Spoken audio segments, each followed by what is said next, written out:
G'day and welcome back to the Pillars of Ranternity. We've made our way all the way up to the top of the tower. And now we actually have to go and talk to Acantha. There was no way of possibly anticipating that we would need her and finding some way of getting her to come along with us. No, we couldn't possibly approach that subject first. Instead, well, we did this. Alright, fine. Good. Done. Let's just get there. Alright, Acantha. Come on. You return. I need the words that this time? I need the words that operate the Engwithan machine in the tower. That fool Aldhelm. He sent you, didn't he? I can hardly believe he's had the cleverness to survive. That simpleton thinks he can understand how to use something without understanding what it is, or why it is. You feel a hot core of pride smoldering at the center of her soul. He dabbles with ancient and powerful devices, with all the finesse of a blacksmith. He sends you here to petition me for aid after years of disparaging my research. I'll bet he didn't even tell you the tower's name, did he? That's his problem. Always looking for solutions without caring for meaning. Tell me the tower's name. Ranternity. It's called Ranternity. They built the machine atop it to contain souls. Hold them in place. But the others I've seen, machines scattered all over the Deerwood, are relays, built to move souls. And where would they move souls? Another mystery. Hypothetically, anywhere they wished. The real question, as always, is why? To intermix them the way a player shuffles his deck, the way a farmer rotates his fields? To collect them, like butterflies under glass? To melt them down for raw essence? Unfortunately, I don't know. But why would the Engwithans have wanted to tether souls like this? Perhaps they didn't. Perhaps that's why they built no other machines like this one. We now see the Engwithans as masters of soul manipulation, but they couldn't have attained their expertise without copious trial and error. Perhaps this was one such experiment. How do you operate the machine atop? You seem to know a lot about Ranternity. I read the rules like a journal. I understand their meaning. People like Aldhelm try to read them like instructions, and in so doing, they miss their true meaning completely. How do you operate the machine atop Ranternity? Back to these tinkers' concerns. And what would you do with these tethered souls if I told you? She crosses her arms over her unmoving chest. I'd release them. So you say. And just what would you release them to? They'd abandon their existence here for another somewhere else, equally aimless and meaningless. They'd move on in the cycle. Like, clearly there is a problem with a lack of souls around here. What could possibly be more meaningless than existence in their current predicament?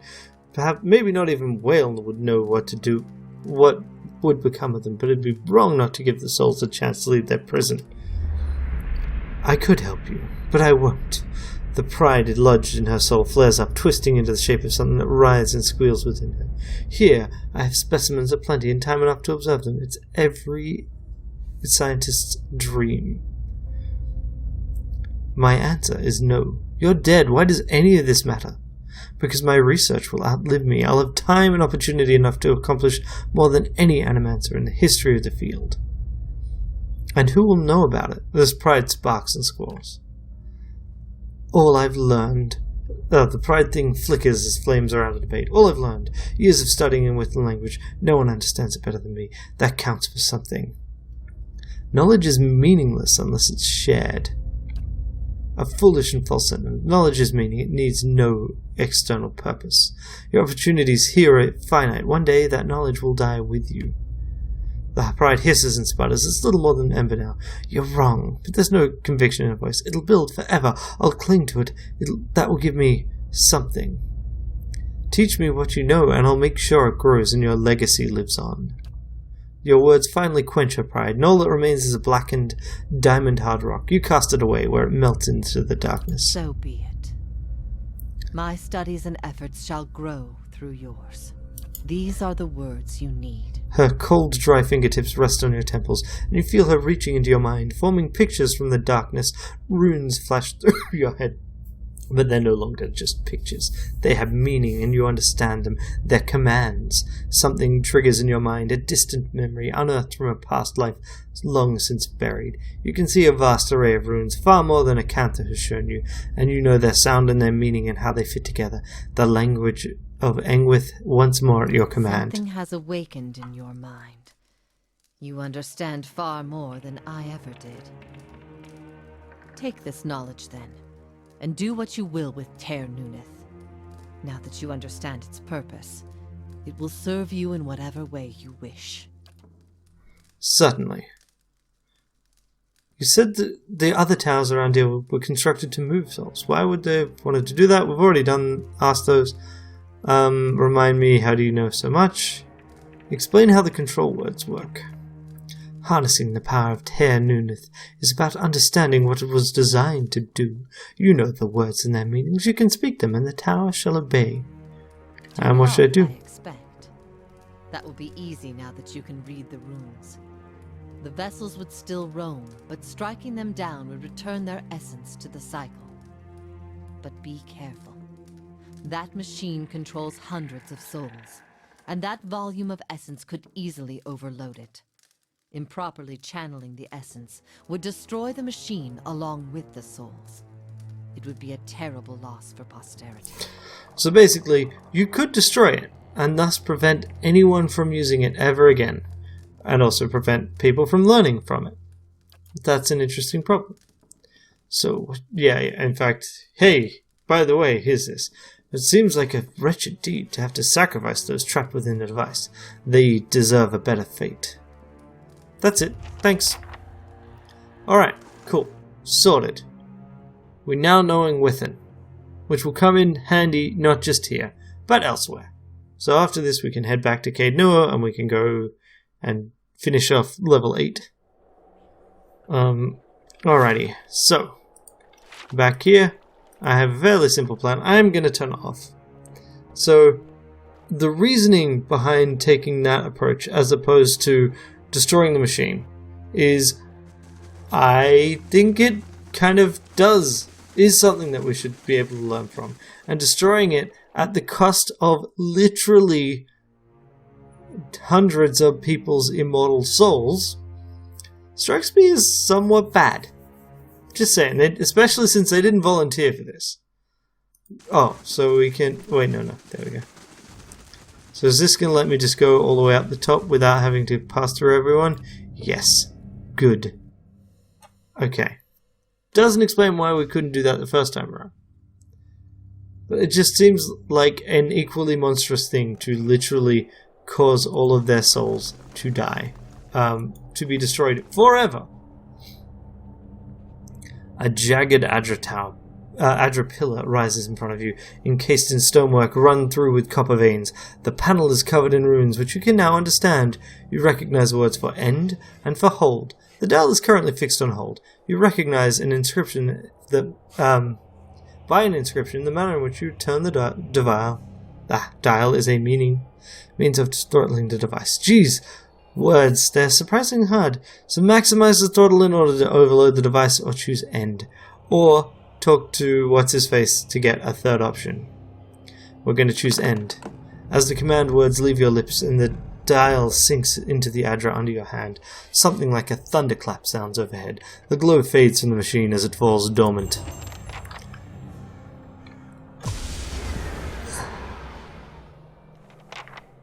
And so it shuts down. And hey, St. Iffin's not got completed. Neat. Let's talk to Altam. And silent. It's finally over. Yep. So, Just say the word. There's nothing we can do to talk to you. Interesting. So, I kind of just want to kill him at this point. So, St. Iffin's knot. Imran legend holds that St. Iffin created a miraculous knot that the faithless could not untie. A daring burglar recently cleaned out the myriad precious relics in the Smith's Hall of Imagul. Where each treasure once stood, a string was tied, each leading back to an intricate knot in the center of the temple. The burglar left a tantalizing clue in the form of a written prayer to St. Iffin, but the riddlers stumped the locals. Desperate to recover their artifacts, the priests have reached out to mercenaries and adventurers for help. In Imigil, Manaha met with the priests of Abaddon to discuss the mystery of who had stolen the soul artifacts and for what purpose. During the investigation, a quirky priest of Whale lent the group his bizarre form of help. Answers to the thief's riddles posed as different riddles. After tracking down each stolen artifact through a series of additional clues, Manaha and the priest of Abaddon realized that the priest of Whale was the thief. Very pleased with himself, he had no objection to being captured and sent to the Earl of Ymir for punishment. When Manaha left the priests of Abaddon, they were still trying to determine the point of the theft.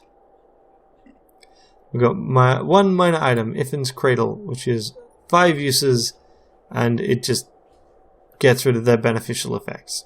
Okay. Fair enough. And money and experience for Manaha. Cool, cool.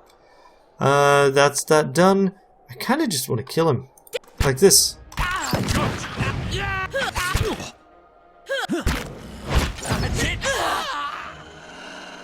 You've literally wanted to eat people. And hey, we got his journal, which allows us to, which is another thing that lets us point Just say at the word. Acantha. Cool, cool. Go to the bottom. So yeah, I think that was the right thing to do. If you think, like, what did you do when you played the game? Is there any, like, what was your reasoning for making your choice? I'm pretty sure that the choice that Alduin is able to give you is, like, power at the cost of doing something monstrous. Wasn't going to do that. So it's like you can keep the machine on and harvest the souls, I suspect is the other one. Hence the discussion of harvesting for essence. I'm going to kill Acantha as well, by the way. I think it is justifiable. Because they, like, she was keeping people prisoner in order to eat them. I do not think that is cool.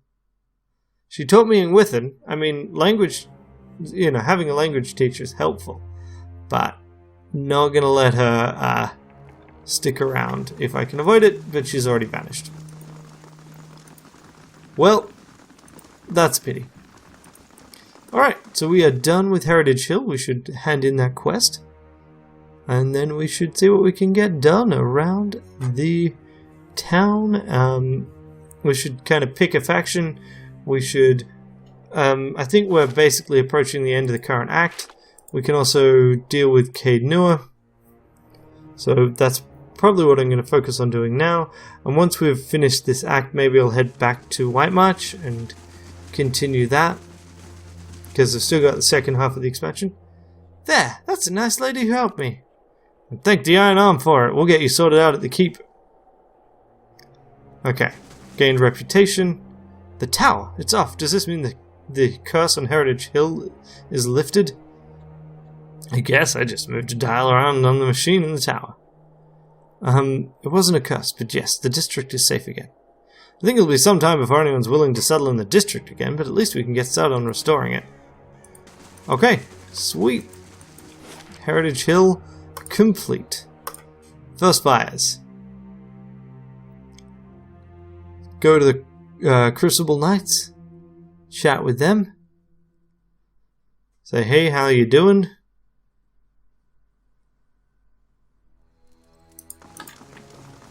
Just check my quests. Safe Haven.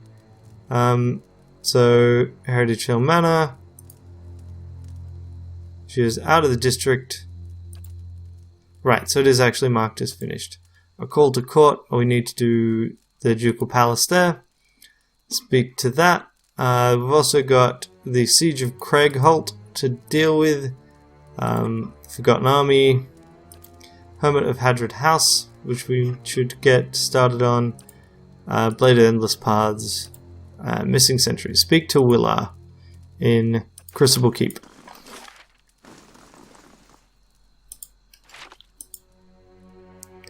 Okay. I think I might also go and deal with Craigholt. So, what? What just... What? Why? Oh, assassins. Interesting.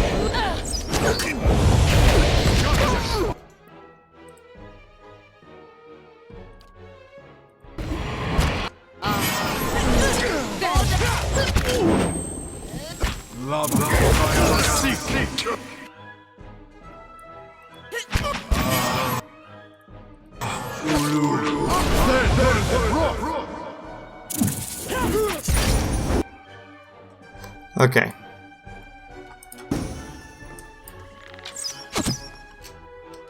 Come on.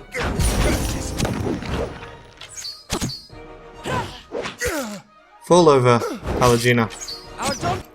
Okay, now, you. Pick her back up.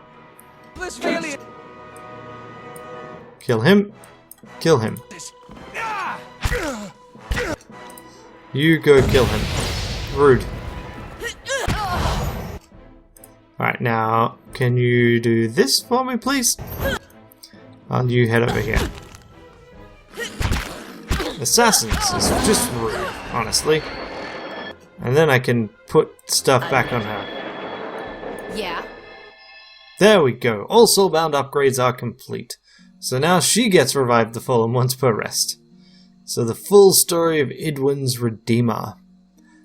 And just to check other things, plus 12 accuracy, plus 45% damage. Nice. This sword is well made, but modest in design. The lone flourish is a feather pattern radiating from the hilt. And even this has been crafted with exquisite care. Each barb and shaft is smooth, straight line beneath your finger. Power and warmth radiate from this blade. Idwin was a paladin and a member of the kind wayfarers during the War of Black Trees. She was famous for escorting colonists and farmers through the Deerwood and protecting them from Glanfathan warbands. Though a skilled warrior, she avoided the Glanfathans when possible rather than fight them. However, tensions and tempers rose, and one day she found herself guiding a family of farmers from their ruined homestead. While she attempted to wait out the prowling raiders, one of her chargers rushed into the flurry. Idwin was forced to hold off the Glanfathans while the rest of the farmers fled. She died, outnumbered and surrounded, and it is said that even the raider who struck the killing blow wept for her.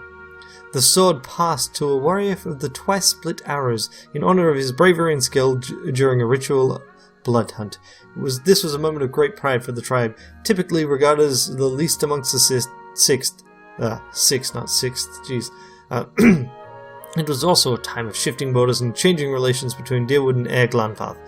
Bolstered by the newfound prestige and eager to seize more, the Riao of the twice-split arrows declared that their young hunters should lead a series of raids on a slave-holding estates. The first few were successful, but when the raiders set their sights on a village run by a guild of coopers, they were quickly overwhelmed. The hunter was killed and his sword lost. The sword made its way to the Forked Vale by the time the War of Defiance began. It was owned by the captain of the local militia, who used it to defend the fleeing townsfolk while the Adiran troops converged on the town from the northwest and southeast. The captain guarded the road to Bale Reach and fell while the villagers fled. Okay, it also occurs to me that if I really wanted to kickstart this weapon, the next step would just be get Kana, summon skeletons, have him kill skeletons. Yeah? Okay, but we will take these things. Scrawled note basically says, hey, we want this person dead. That's okay. Crucible Keep it is.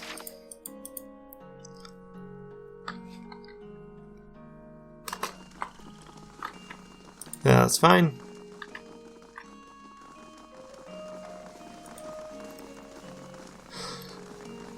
What's on Itamark?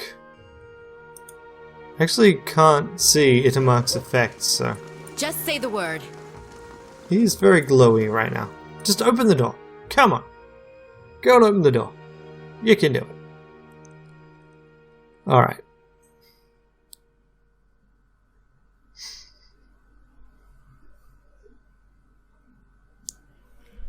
Yeah. Okay. Where are we going? You have Forge, War Room, Shrine of Abaddon. Name started with a W. Actually, first let's chat with Aldmar. Who are you? Yeah, nope, never mind, don't care. Novitiate. Come on, this scrolling. There we go. Willa. That was it. Your guards were charmed by the spirit of a woman named Lyra. I've gotten rid of her. By the flame, you found her, my missing commander? And she was calling to the watch from beyond the grave? It doesn't make sense. But nothing in that accursed district does. What happened to the soldiers under her spell? All your knights are dead. Train better next time. They didn't make it. Jesus. I see. Nevertheless, thank you for your help. You've left me with as many questions as answers, but at least I know what happened to my troops. And Commander Layra. Please accept this as a token of my gratitude. Cash and money and experience and quest complete. Okay. Oh, there's Seda. Yeah. How you doing, Seda? Seda looks like she's had a bath and a few square meals. She smiles shyly. Okay, so, next question. What do I do? Got a bunch of quests. I think I want to head back to Caed Nua just because I was doing that when we started. So that's probably what we'll do. Get back to that. Do I want to cheat my way through that staff quest?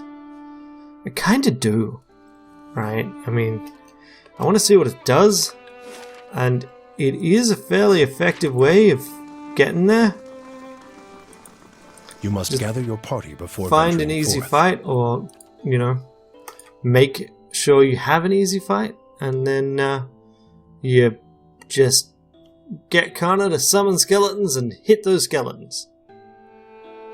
So, if I were to do that, who would I replace? Because I need Haravius, obviously. I can't replace myself, because... Fit a whole village in here. Nice.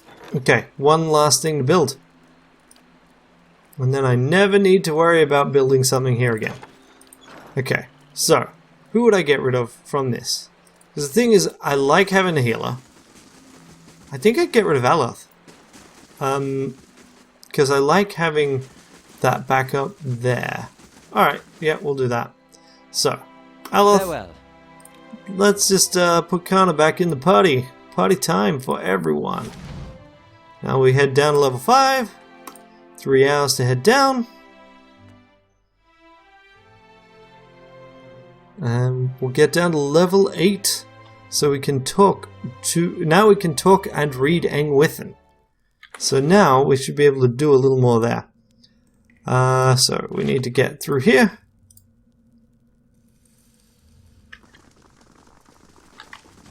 Oh wait, no, that was the entrance to this thing, right?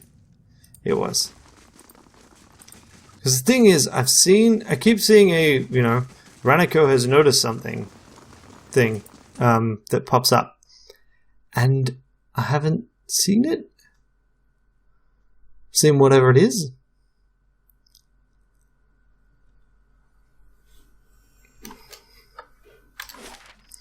Okay, so let's try and follow the party. Because unfortunately you can't see containers on the map with tab highlighting. So I don't know if it's up here or down there. I think it's probably down towards the start here. I'm not sure. And that bothers me. Alright, come on. Really wish I had fast travel. Here, okay. Pop back over so we can follow them. Check for things.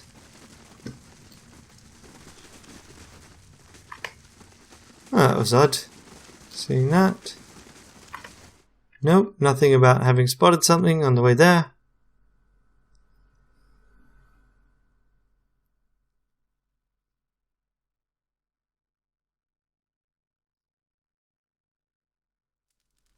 Okay, so I think we want to head up this way. I'll stay out of sight. So let's see. Okay. So, I mean, John Lockhall on the Twitch streams just said, never played deeply into this, barely got into Gilder's Vale before I got caught up in other things, but started to run since the last time he saw me playing this, and this game is starting to feel more like Torment than a new Torment does. Maybe, which is to say, I can see what you're saying, but I don't really agree with you on it, because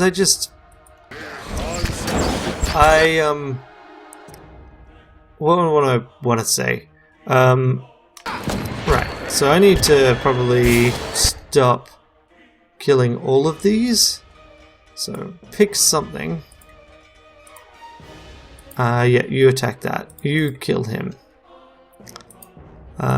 So while we're doing this, what am I trying to say about... I don't quite agree with you on that.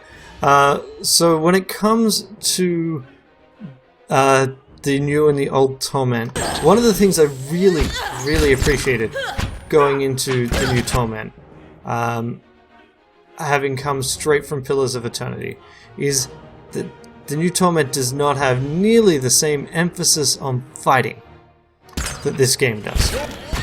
Right? This game is combat with story every so often. Whereas, ideally, although I actually really enjoy it when games are a little bit more emphasis on Following your talents here. on the story than the combat. And so the new Torment really helped me with that. On the other hand, I never finished the old Torment, right? Yeah. Much like what happened every time I played the old Torment game. I get about halfway through, I think, because I never finished it, and then I just kind of lose interest and end up playing other things. And that's literally what happened to me with this game. So maybe it is a little bit more like it than the new one, because I did finish the new one. Alright, hey there, Adra Beetle. There are a lot of you. Okay, so, can I interrupt with the old... No! Don't do that! Yep, good. That did seem to interrupt it somewhat. Alright, now, you. Can you head over here? And then do this. Get stabbed. Hit him. Up to the gristle of your skull. Back to everyone. Hit him.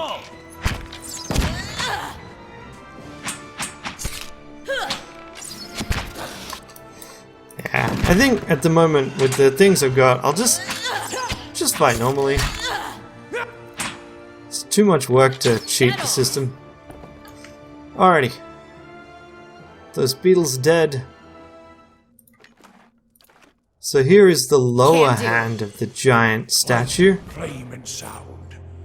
We'll keep to ourselves. That feels like there's meant to be something on this side. There totally is. Just say okay. the word.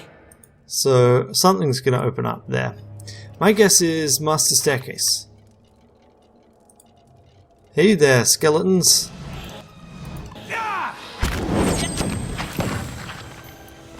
Nice. Death to our enemies! How about you split out and attack that? I know I should be using way more of my active abilities, but I'm not. Also, I really need to put Halagina's clothes back on. Okay, Halagina. Wear some stuff, you silly person. Alright, let the combat end. Then, wear some stuff. More defenses. Overseeing, I don't actually know what that does, but it looks fine. And I'll go through and equip her at some other point. Just say the word. Okay. Just say the word. On the hunt. Yeah, I have to say that combat at times is really fun, but I get a bit sick of it here. Hey look, these guys are not attacking us. Because this guy is going to chat with us. At the center of this massive Adra structure, beneath the long shadow of the Titan's curled fingers, sits what appears to be a man.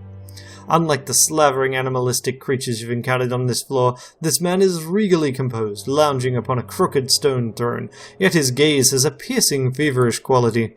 He watches you intently as you approach. What are you, then? One of theirs? Strange you've survived the planning stages. He speaks in fluid Engwithan. You note those voices taut with strain. It must have been hard for them, those beggars, those cowards, but you won't go any farther. No, you can go right back to them, your masters. Let them feast on you instead. I don't mean you any harm. I merely seek information about the master below. Ah, you can understand him. Ask him everything. What an opportunity. The man looks startled and gives a short laugh. You understand. Look, here. Even the foreigners speak our tongue now. Truly we are an immortal people. He laughs again. But that only makes it all the more clear, you see. You must be with them. How else would they kept you so whole? You are remarkably well preserved. Attempt to pass and you will go screaming back into the void. Puppet. You're Engwithan? How is it you're still alive? No, oh no. We do not share information with our enemies. Go and ask these others. See if they recall. If they remember who it was that sustained us all these years. Who are you? Lord and master of this place. I should ask you the same. By all rights you're trespassing. But then our great father is long gone. Perhaps he won't mind. I'm searching for the master below. I see your own masters have grown superstitious. Master below indeed. How easily they turn from the old loyalties. To think I'd knew or trusted their like. I wouldn't waste another word on their messenger, even if it is quite nice to speak again. No, go away, I've had enough. This will sate me for another 100 years. Need to reach the low floors. No, not where they live. Those pathetic, wretched animals, greedy savages, a lot of them. Do you know, I think some of them have started eating one another. No, I won't waste the Adra on them. Not on them. It's mine who deserves it more. That's an interesting way of getting essence. There's little enough for myself. I will not share. Do you hear me? You can all rot, take a leap into the afterlife. 2,000 years too late. Perhaps I can help. Well, what is this about Adra? The Adra will do you no good. You could make no more use of it than they can. Only I recall the rites, the spell work. If they were only more clever, then perhaps they'd have learnt it themselves. Too late now. Too late by far. Better to put them down like the carrion feeders they are. I'll let you pass then. I'll even answer your foolish little questions. Only let me be rid of these pests. Sounds great. So I'll do it. No idle promises now. Do this for me and you can go where you please. I'll have what I want. Alright, and that's what we'll do next time. Until then, have a great day. Bye.